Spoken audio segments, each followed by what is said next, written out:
Welcome to the VIP Kid Level 3 Upgrade Mini MOOC.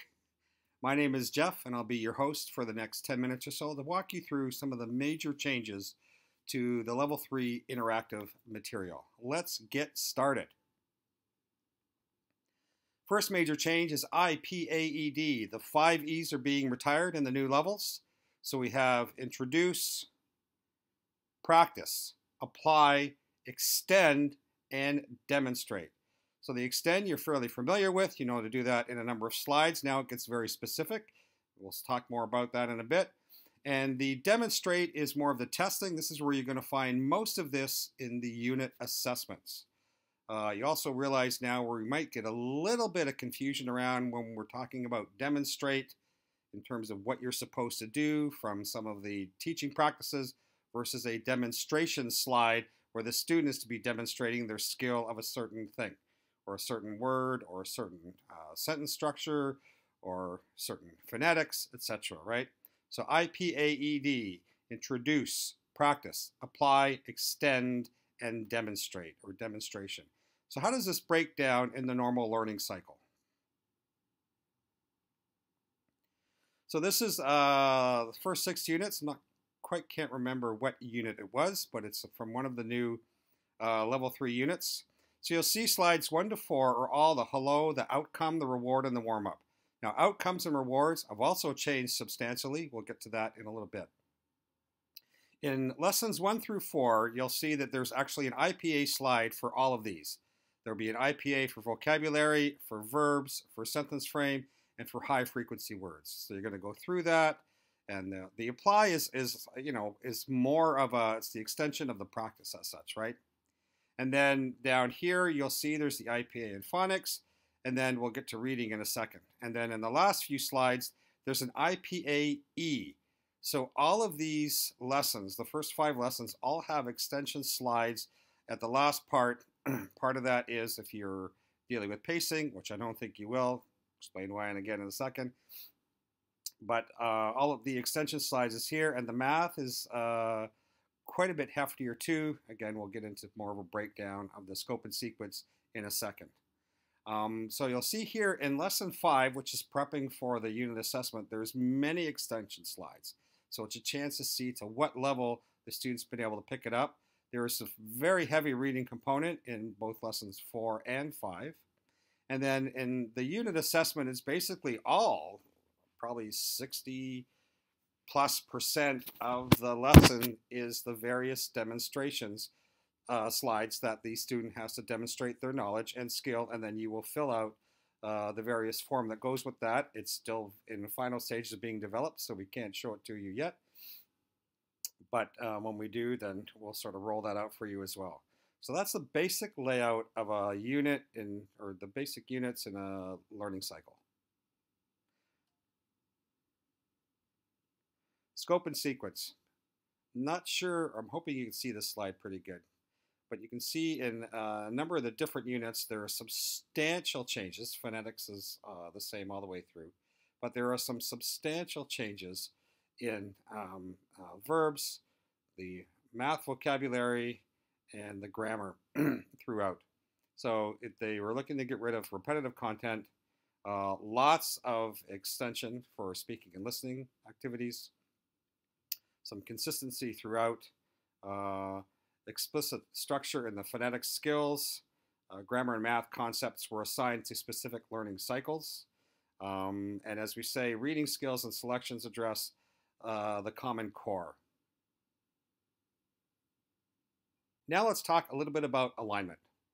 I'm sure you are aware that we have been very much in line with Common Core, and you saw from the scope and sequence we're even more in line with the Common Core, as you can see over here in the new scope and sequence. For K, we're almost at 100%. For grade 1, we're still at 77%. You realize that there's still some writing issues, but we're working on that in another way. Now, the bottom piece here is the CEFR. If you've done any language teaching at home or abroad, you've probably been aware of the CEFR, which is Common European Framework of Reference. It's one of the 2 or 3 major ways with which you can gauge or categorize someone's English ability around the globe. So you can see how this now aligns with these two categories. But it's this one in the middle with the red box I really want to call your attention to. This is the CNS, the Chinese National Standards. Now you might be asking yourself, why on earth, if we're doing English language acquisition, are we worried about aligning with the Chinese national standards? Well, this is now, we'll go down to the bottom, and we're going to look at it from three perspectives. Within China, South Korea, and Japan, the education systems are very different than Canada and the US. A good university is paramount to getting a really good job. In order to get into a good university, you have to go to a very good high school. In order to get into have the test scores to get into a good high school, you have to go to a very good middle school in order to get into it. So you see the pattern here, right? So now we come down to primary and elementary school, our own students. So from the parents' perspective, the more we can now align with, and it's not sacrificing the language learning what we're doing, it's augmenting it and helping our students with the skills in their own school system as well. So from the parents' perspective, it's awesome. From the student's perspective, there's a lot of test English that is taught sort of throughout Asia. But we are adding that functional English skill and ability to the student, as well as a lot of the theory and stuff behind it to help them with the test, but also to help them with their functional skills on a day-to-day basis. So that means increased ability, increased skills, increased self-worth. From the VIP kid perspective, you can see that when we align to all of these both local and international standards, it's yet another step in becoming that global leader in K-12 education.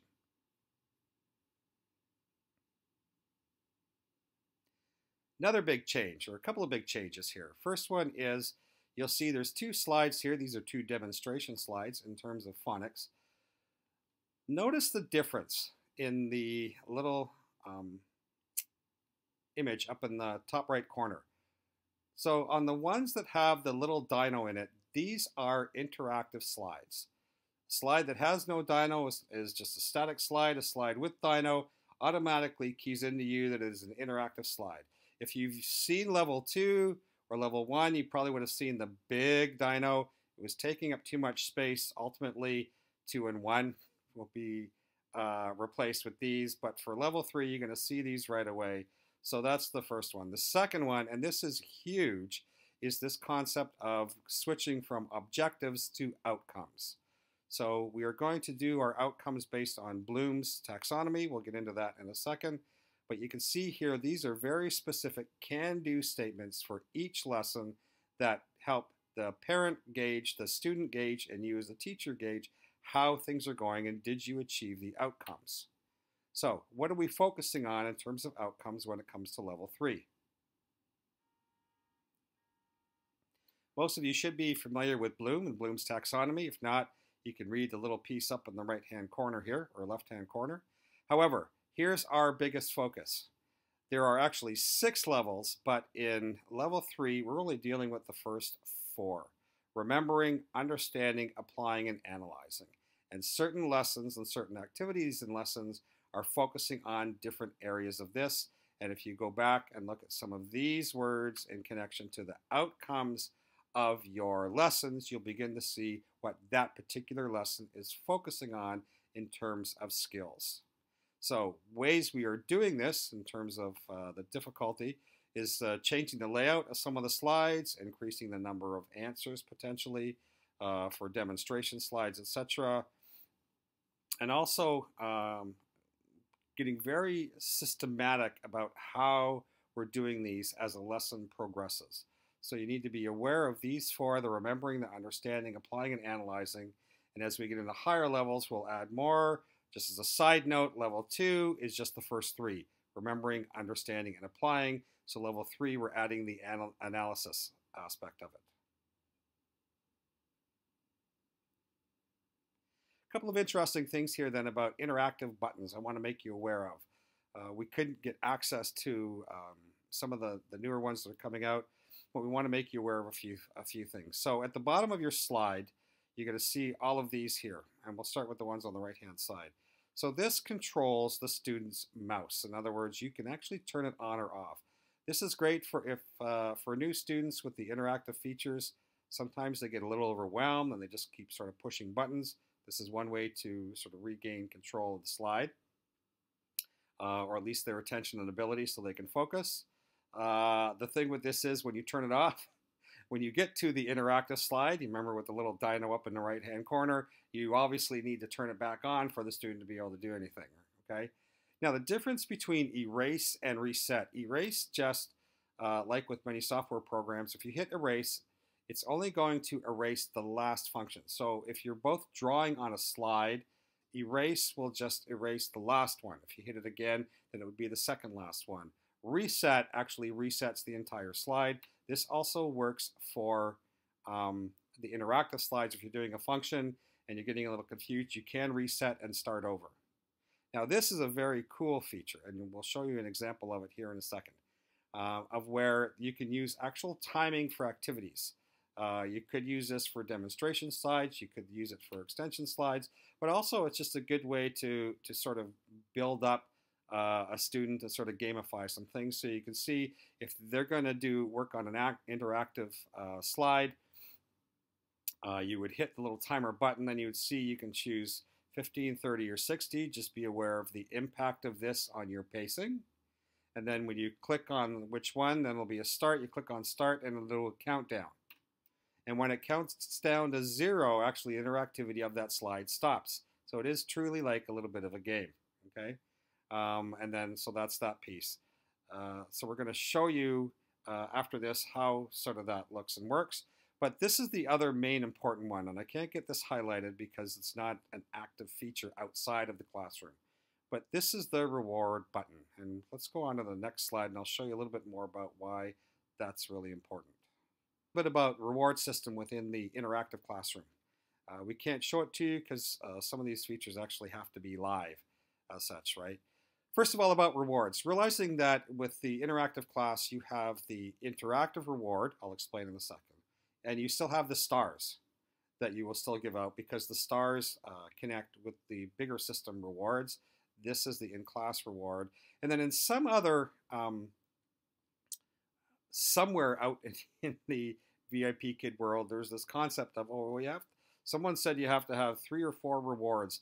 It's not that you have to have 3 or 4 rewards. It's just, here's the reality of our situation. You've got the stars, which are needed for another reason.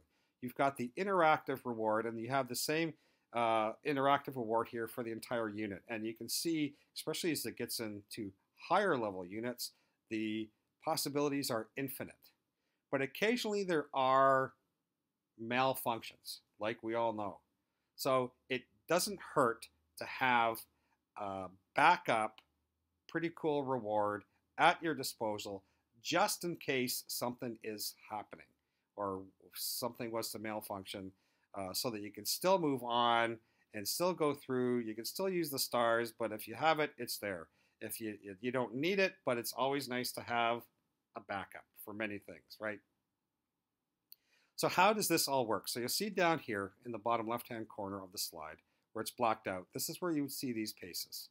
So you still have what slides you're on, and then there's this, it looks like a little, when it's lit up, it looks like a little present or a package. So what'll happen is you're going along, you're on slide 5, and you want to give an internal reward. You would click on this button. It would automatically move you back to the reward slide. You would do your reward functions here.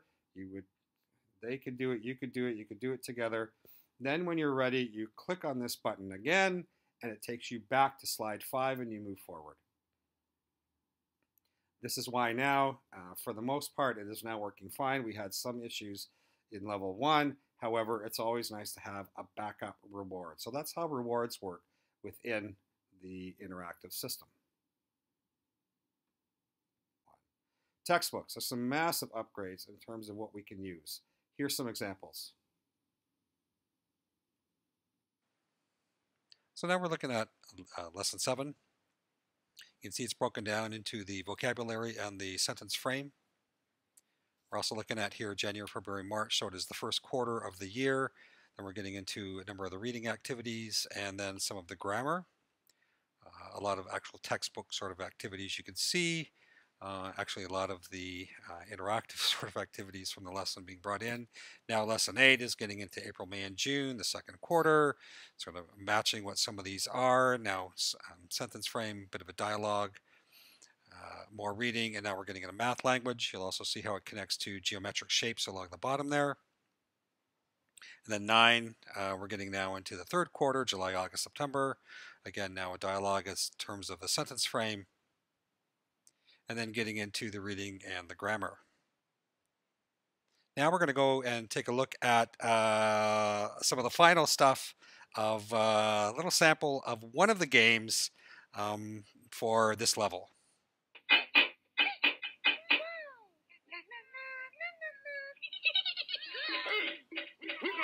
So you'll notice that Dino is featured in a lot of these. So here's the setup. So now it's looking at some of the words, and you have to take the word and swipe it into the thing, and it opens the gate. Dino goes through. So I'm going to give you a sample of how it's a good thing and what sort of happens when they are successful with it.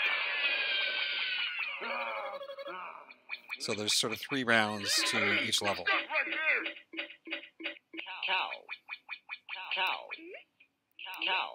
So it's going to and you have a time, you see on the top, there is actually a time limit.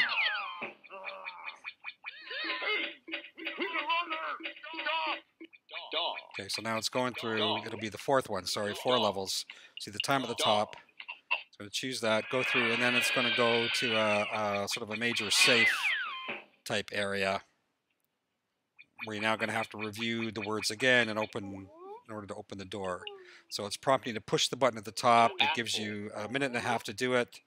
So you need to move the different words into the different boxes in order to have it open up the vault so that Dino can go through and win.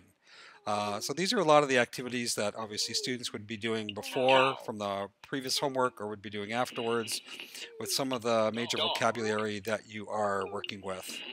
And then it's going to open up and it's going to go through. And then it's going to come back, and do you want to do it again or a next level or review time? Now here's what happens when we don't win, just out of curiosity. So let's say this student just can't get it, so there's the first one, it didn't work.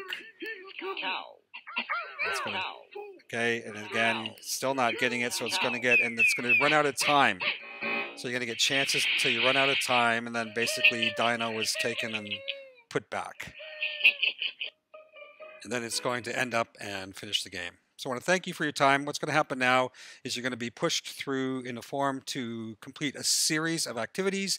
It's not necessarily a quiz, it's just a series of activities based on what we've covered here with a number of review slides. If you're having issues, good luck.